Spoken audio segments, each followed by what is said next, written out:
What's up YouTube, Narren91 again, better known as Morpheus in the PUA community, more generally known as the Prince of Swag in the tri-state area, and I just wanted to get back to making videos about helping dudes improve their game. So I think now would be a good time to make a video that I've gotten a lot of requests for in the past.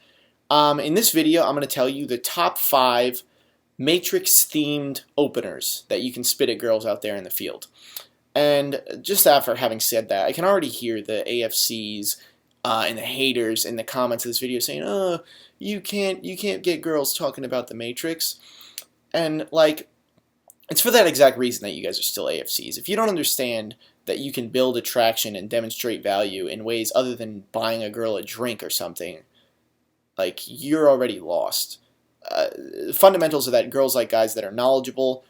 I like the Matrix. I'm passionate about it. It's the perfect thing to talk about. And I mean, generally I tend to look at it like this. If the girl's into the Matrix, then you're already in. I mean, you've already won in that regard. And I mean, if she's not, and she doesn't get the reference, she'll just think you're funny or random or something like that.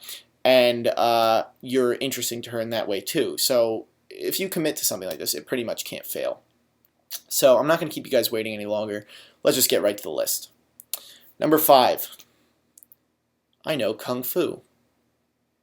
Kind of a subtle reference, I know, but like, it's quirky, it's funny.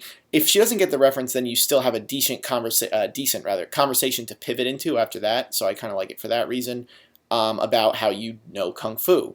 And I mean, obviously, I'm assuming most of you guys don't. You don't have to.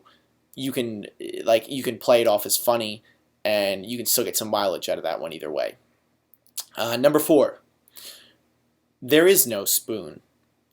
And when I say that, I'm just trying to get the contextuality of the quote out there. Really what I'll generally do is approach a girl with a physical spoon and maybe tap her on the shoulder or something to establish kino beforehand, get her attention, and say something to the tune of like, "Do you think I could bend this with my mind?"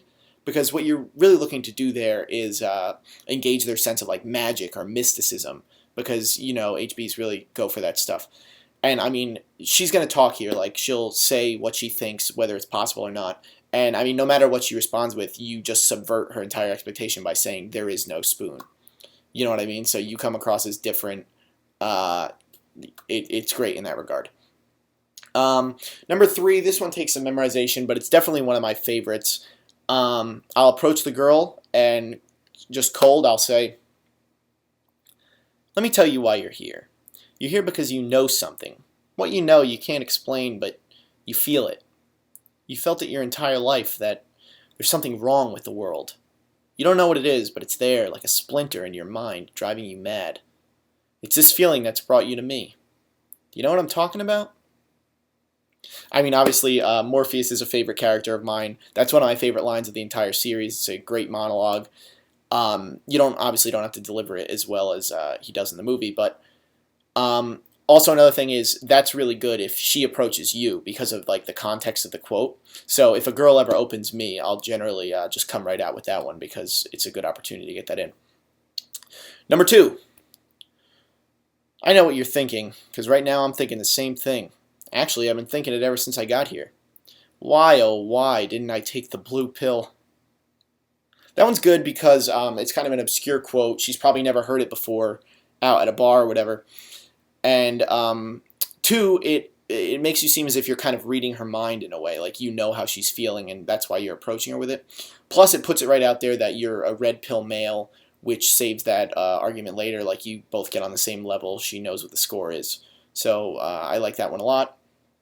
Now it's time for the moment you've all been waiting for. I'm assuming a lot of you guys have already guessed what the number 1 opener is going to be, but here it is. Number 1.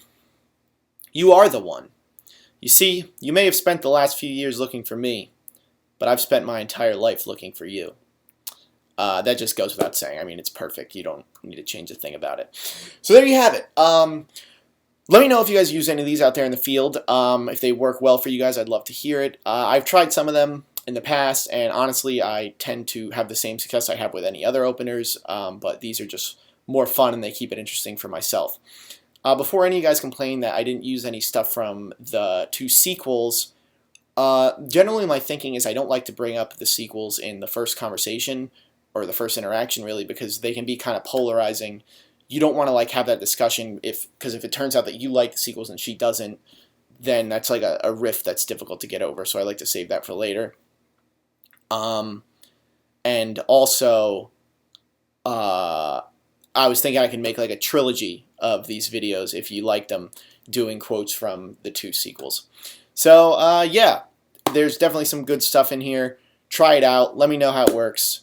Be Narren 91. I'm out. See you guys.